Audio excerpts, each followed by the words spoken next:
चकानैन लीला चलवारे, तू न संभाले तो हमें कौन संभाले। जगन्नाथ चकानैन लीला चलवारे, तू न संभाले तो हमें कौन संभाले। गाओ जगन्नाथ जगन, गाओ एक एक शब्द गाओ हमारे साथ। हे जगन्नाथ चकानैन, जगन्नाथ चकानैन लीला चलवारे, तू न संभाले तो हमें कौन संभाले। हे तू न संभाले तो हमें कौन संभाले। हो मेरी ये नैया है अब तो तेरे हवाले, मेरी ये नैया है अब तो तेरे हवाले। हाँ मेरी ये नैया है अब तो तेरे हवाले, मेरी ये नैया है अब तो तेरे हवाले। ओ तू न संभाले तो हमें कौन संभाले। ओ तू न संभाले तो हमें कौन संभाले। हे जगन्नाथ चकानैन, इतनी संख्या में बैठे हो, एकादशी भी नहीं है, सोमवार भी नहीं है, काय बात को व्रत है आपको। अरे आज तो हम बताएं सुबह से नृत्य करने की इच्छा हो रही है, इतनी याद आ रही है जगन्नाथ जी की कि काश वहां होते। अच्छा एक बात बोले, पहले हमने बनाया था ऐसा क्रम, इससे पूर्व चंडीगढ़ की कथा स्थगित की थी, तो महाराज जी से मैंने कहा, मैंने महाराज जी एक सप्ताह पहले हो जाएगी कथा। तो महाराज जी बोले क्यों? मैंने कि मेरा मन है कि मैं महाप्रभु जगन्नाथ जी की रथ यात्रा में रहूं। तो महाराज जी बोले भैया होटल खाली नहीं है यहाँ पर पहले की डेट में, तो वो सब बुकिंग हो गई है। तो हमने कहा ठीक है, तो फिर हरिद्वार में ही जगन्नाथपुरी बनाएंगे, लेकिन आप लोगों के बल पे नहीं बनेगा ये। मैं राम जी हम लोग ही मिलके बना लें, आप लोगों, आप तो हरिद्वार ही रहो, चुपचाप धीर गंभीर बिल्कुल वैराग्य भाव में ही रहो। अगर जगन्नाथपुरी वाले बनोगे तो भुजा उठा करके, खड़े होके नहीं, भुजा उठा करके।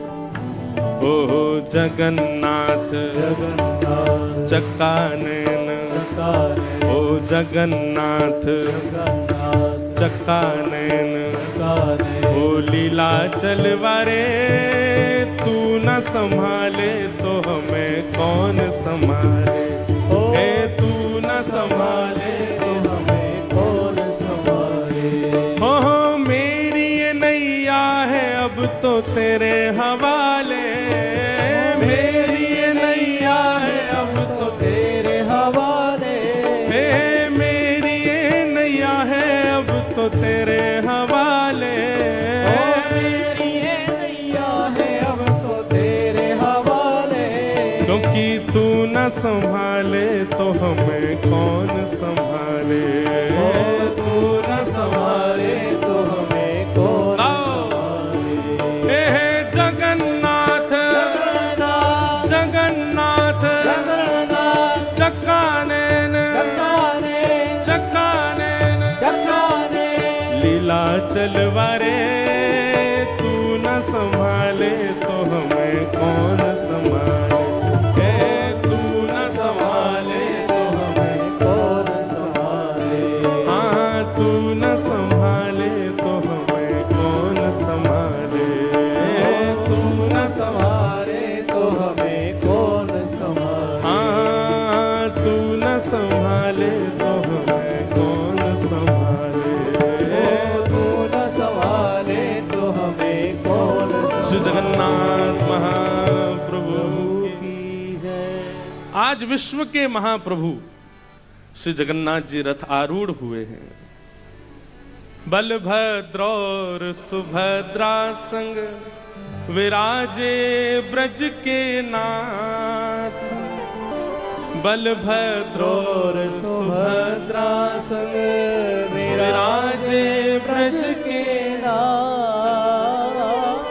रथ आरूढ़ भये नंद नंदन रथ आरूढ़ भये नंद नंदन रथ आरूढ़ भये नंद नंदन रथ आरूढ़ भये नंद नंदन वो कहलाए जगत के नाथ वृंदावन प्यारो वृंदावन वृंदावन प्यारो वृंदावन हे श्री वृंदावन मेरो वृंदावन श्री वृंदावन मेरो वृंदावन। यही भाव है। महाप्रभु जी रथ में बैठ करके गुंडीचा नहीं, श्री चैतन्य महाप्रभु कहते हैं वृंदावन जा रहे हैं। महाप्रभु जी द्वारिकाधीश आज वृंदावन आ रहे हैं। महाप्रभु जी उत्ताल नृत्य करते हैं रथ के आगे। आज मेरे प्रभु वृंदावन आ रहे हैं। आज रथ के आगे जितने वैष्णव हैं महाप्रभु जी को वो उड़िया नहीं दिखेंगे, वो बंगाली नहीं दिखेंगे, वो अंग्रेज नहीं दिखेंगे, वो मुसलमान नहीं दिखेंगे, सब ब्रजवासी हैं। और ठाकुर जी ब्रजवासियों के लिए सहज हो जाते हैं। कोई अपना नहीं होता तो उसके लिए एक नियम होता है, भाई तुम दूर से मिलो, तुम हमारे पास मत बैठो, तुम इधर बैठो या तुम डाइनिंग टेबल पर बैठो। पर अपने को तो समीप बुलाया जाता है, अपने को तो समीप रखा जाता है। आज महाप्रभु जी क्यों अपने सारे नियमों को तोड़ करके आ जाते हैं सबके बीच में? क्योंकि सब ब्रजवासी हैं। आज जो जो लीलाचल धाम आ जाता है। ऐसी महाप्रभु जी की दिव्य रथ यात्रा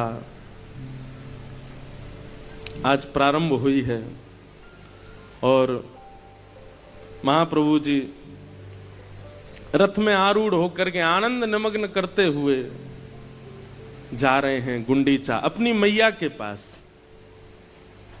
गुंडीचा मैया हैं महाप्रभु जी की। इंद्रद्युम्न राजा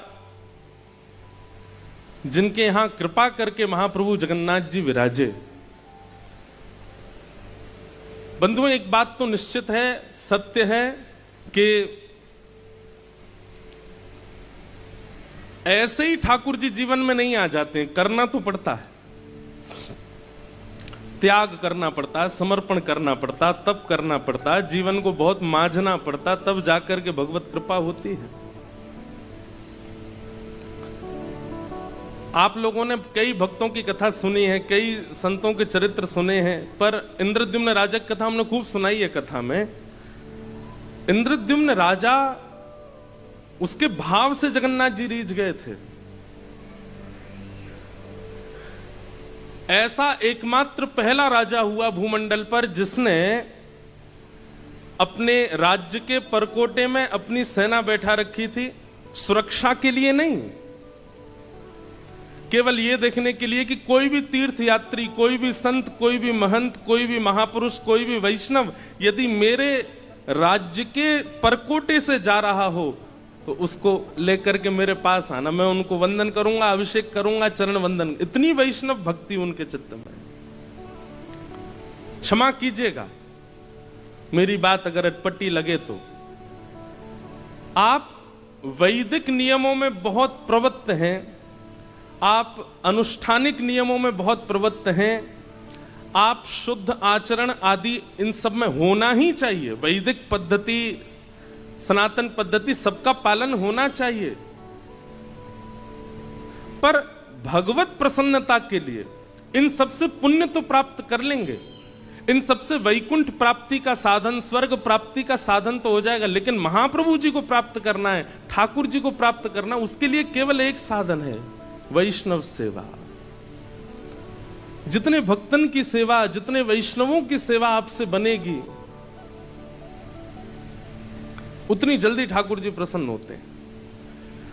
इंद्रद्युम्न राजा को जगन्नाथ महाप्रभु ने उस दिन स्वीकार किया जिस दिन उसने ये नियम अपने राज्य में लगा दिया कि मेरे राज्य के परकोटे पर भी, सीमा पर भी यदि कोई वैष्णव आएगा तो ससम्मान ढोल नगाड़े साथ मेरे राज्य में लेकर के आओ। और महाराज जी वो स्वयं तो कहीं तीर्थ में जाते नहीं थे। इंद्रद्युम्न राजा कैसे जाते थे पता है? सामने से कोई वैष्णव उसको सेना लेकर के आई, तो उससे पूछते भैया तुम कहां से आए हो, तो वो कहता मैं हरिद्वार से आया हूं। अच्छा हरिद्वार से आए, वहां तो गंगा जी बहती हैं। बोले हाँ। वहां तो हर की पेड़ी है। बोले हाँ जी। वहां तो पास में सुंदर पर्वत श्रृंखला दिखती है, वहां तो ऋषिकेश है, वहीं से बद्रीनाथ केदारनाथ के मार्ग जाते हैं। बोले हाँ जी।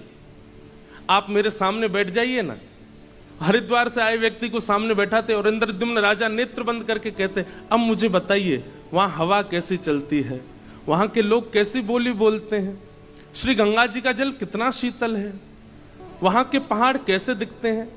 और वो सामने वाला व्यक्ति प्रवचन में हरिद्वार की महिमा बताता और इंद्रद्युम्न नेत्र बंद करके मानसी तीर्थ यात्रा करके आते और तीर्थ यात्रा करके आके और फिर भंडारा करते। पूछते काय बात का भंडारा? बोले आज हम हरिद्वार होके आए हैं, गंगा स्नान करके आए हैं।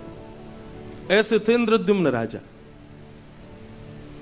कोई बद्रीनाथ से आ जाता तो उसके भाव से बद्रीनाथ घूमाते, वृंदावन घूमाते।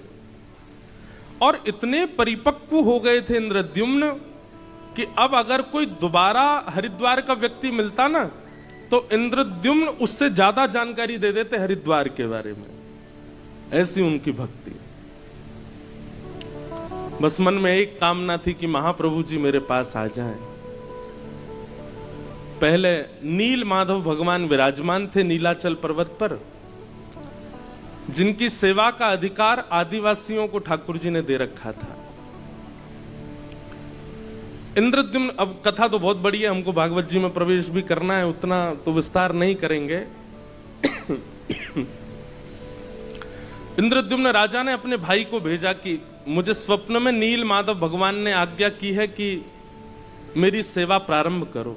बहुत ध्यान से सुनिएगा। नील माधव भगवान सीमित आदिवासियों से अपनी सेवा करा रहे थे, जिसका मार्ग आदिवासी अपने घर वालों को भी नहीं बताते थे। पर्वत पे एक गुफा में नील माधव भगवान बैठे हैं। लेकिन इंद्रद्युम्न राजा के भाई ने जैसे तैसे करके, थोड़ा उसको छल तो नहीं कहेंगे, लेकिन एक योजना बना करके नील माधव भगवान को देख लिया। लेकिन किसी कारणवश नील माधव भगवान अंतर ध्यान हो गए और सेवा इंद्रद्युम्न को प्राप्त नहीं हुई।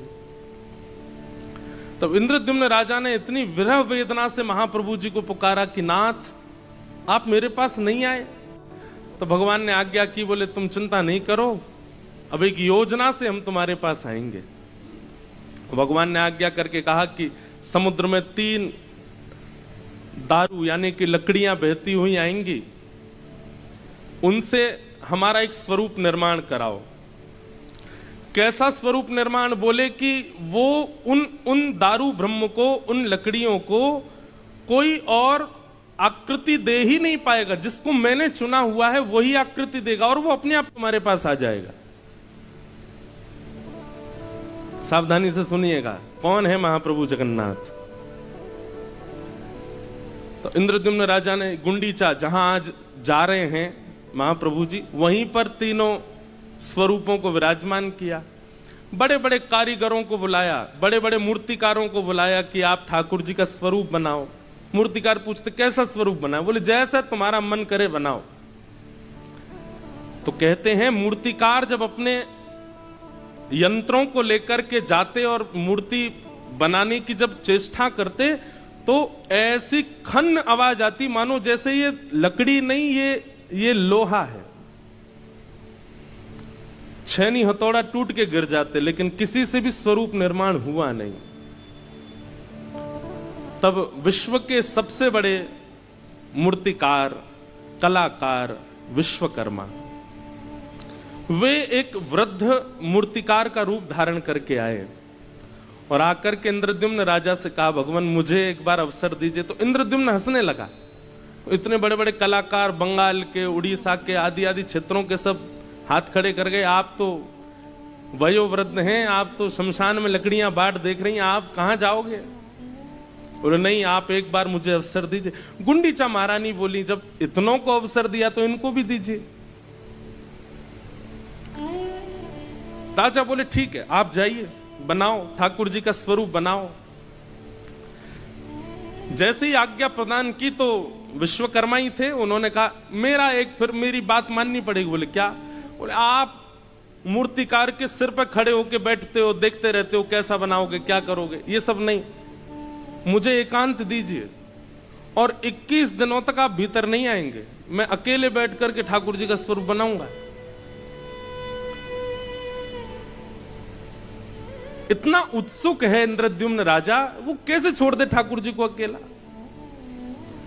उसने कहा कि ये तो नहीं होगा, मुझे कैसे पता चले क्या चल रहा है क्या नहीं। बोले तुमको पता भी नहीं करना है भाई, मातृ गर्भ में बालक 9 महीना रहता है। अब पिता की पहले दिन ही इच्छा हो जाए मुझे तो देखना है कैसा, कैसे दिख जाएगा भाई, वो तो 9 महीना में निर्माण होगा तभी तो उसका दर्शन होगा, वो बालक है कैसा।